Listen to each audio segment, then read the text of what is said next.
nothing can prepare us for the current extent that we are facing now. Starting early this year, we've been seeing really, really sick people. And we are not talking about elderly people. We are talking about people who are young, people who don't have any medical illness, getting severe COVID, Cat 4 and Cat 5. We are losing lives, we are losing people's mothers, fathers, children. And to know that this has come, to our country. I'm just thinking of when is this going to end? So I had to come on behalf of my colleagues because it's just heartbreaking.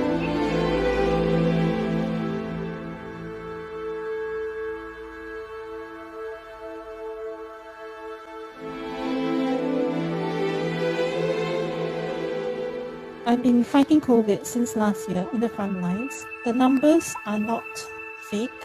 The numbers are actually underreported.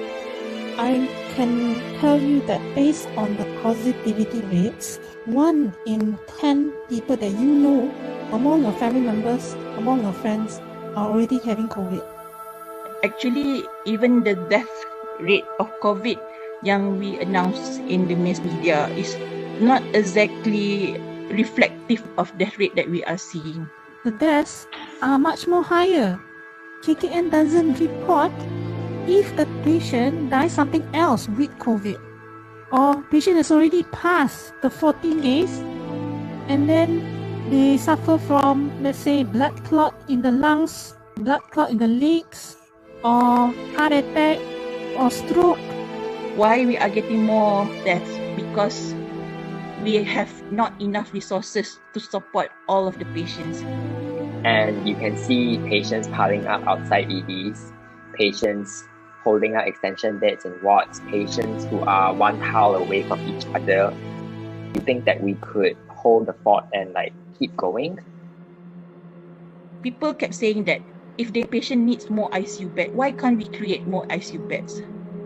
Because ICU beds are not just buka satu katil and put the patient there. It's a team.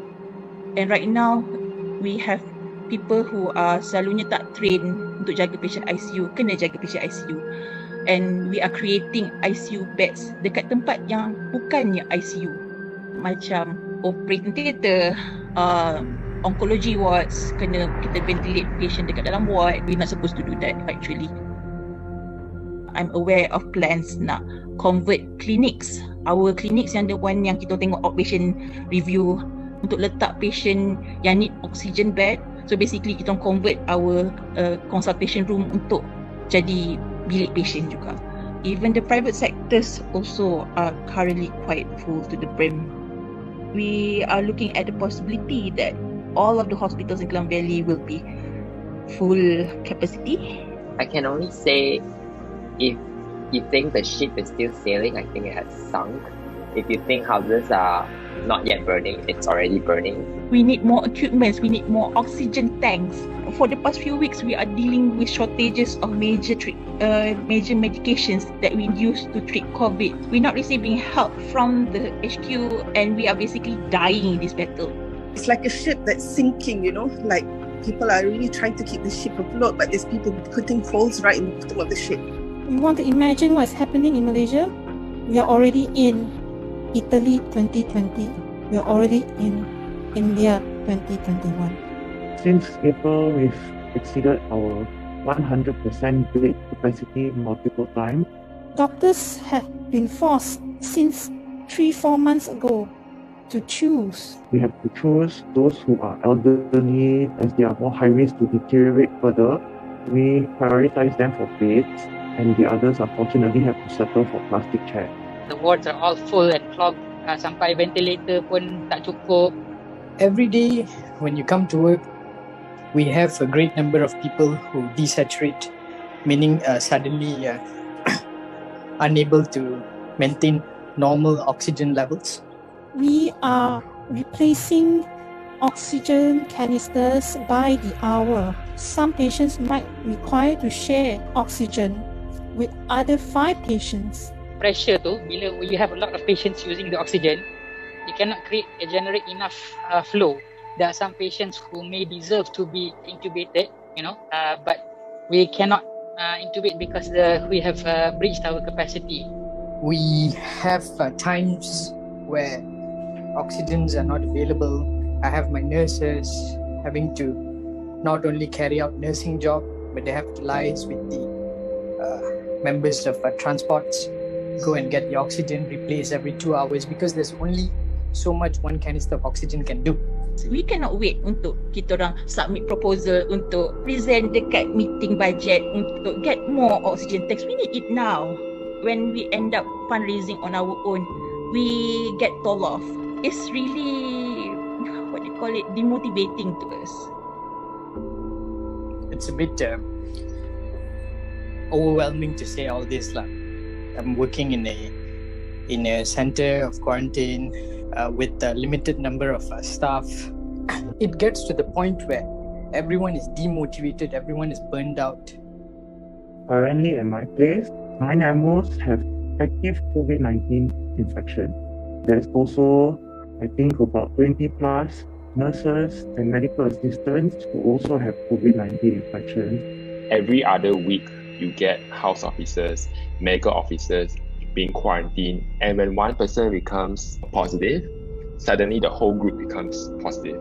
When they are unable to attend work, the rest are forced to cover their job scope because there's nobody to replace them. Everyone would be overworked. Then we face a severe shortage of staff.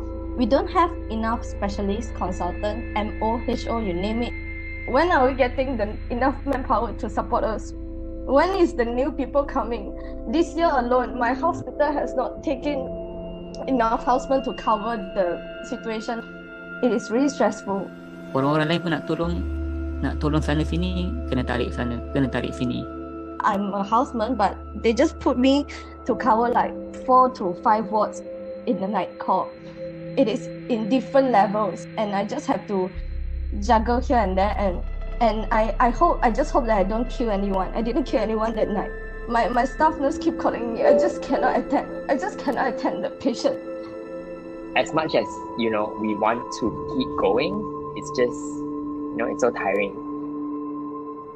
Kita tengok ICU dah overwhelmed, and a lot of these patients don't respond very well to the current treatment, which is our steroids, our tocilizumab, and they deteriorate with multi-organ failures from get-go.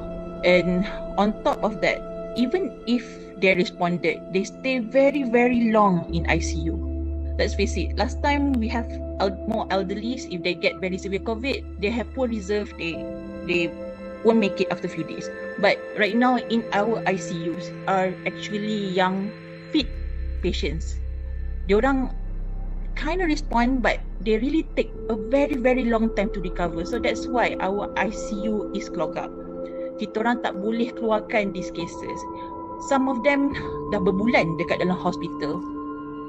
Well, if you think COVID just affect the COVID patients, I'm telling you it's not.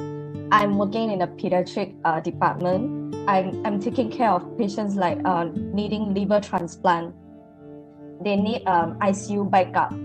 But because of this situation, they might need to postpone their surgery. This 1-year-old or like 6 months old babies. I don't know how to answer the parents. When is their child getting all these necessary procedures for them to carry on with life? So yeah, we are telling them like we are really trying our best to get the ICU backup for you, but we have an outbreak in the PICU. We couldn't like proceed with all these high risk procedures and surgeries. Recently, we have an outbreak in the oncology ward. It's really sad that the whole ward have to close down, and then all the parents, all the patients are going for swab and tested positive and infected the staff as well. But can you imagine in one night time, maybe half of the department is quarantined because of this outbreak? How are you going to arrange the workforce for the next day? Kita orang rasa a lot of policies are made without consulting us. If you want to do a lockdown, you need to do a proper lockdown. And that everyone stays at home, and there is proper financial aid, no cash in the accounts, food in their homes, with testing and vaccination. Because the promise of this lockdown is trying to make the healthcare system in Klang Valley have a little breather. Tak rasa pun rehat ni. I cannot see a light at the end of the tunnel because the lockdown is not a proper lockdown.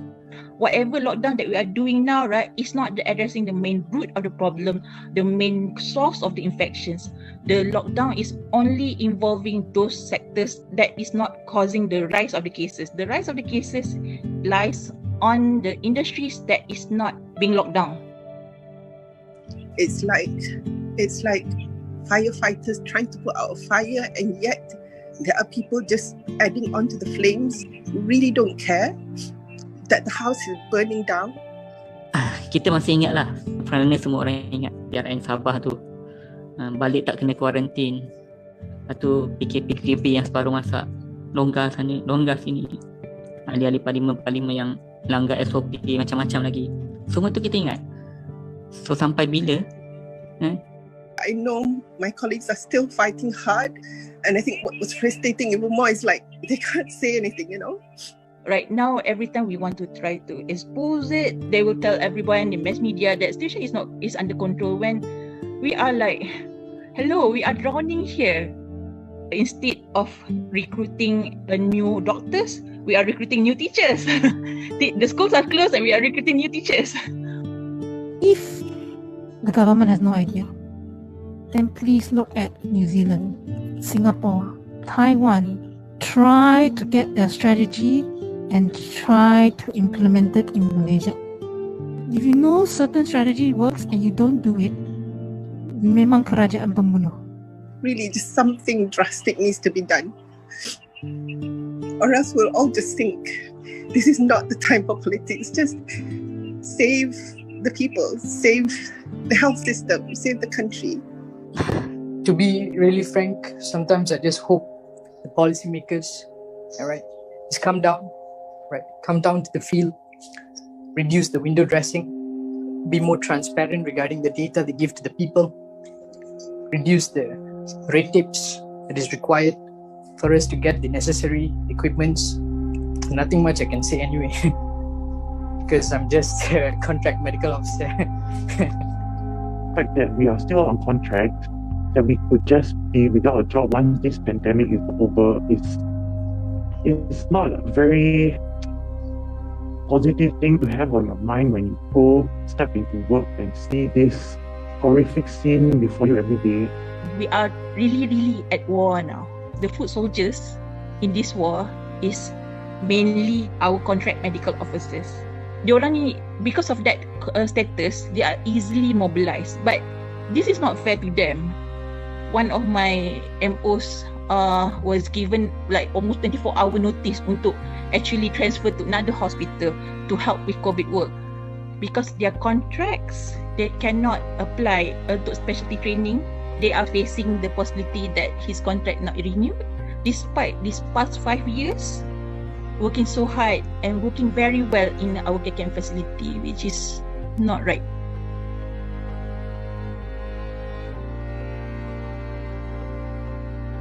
What I'm asking from rakyat, to just be the kindest as you are already are, and being kind means that you all will continue to help each other and make sure that no one is left out.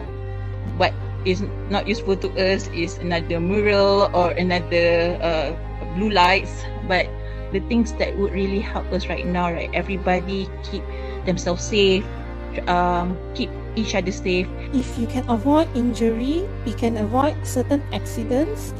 So make sure that you don't hurt yourself, because likelihood of you coming to get proper treatment will be low.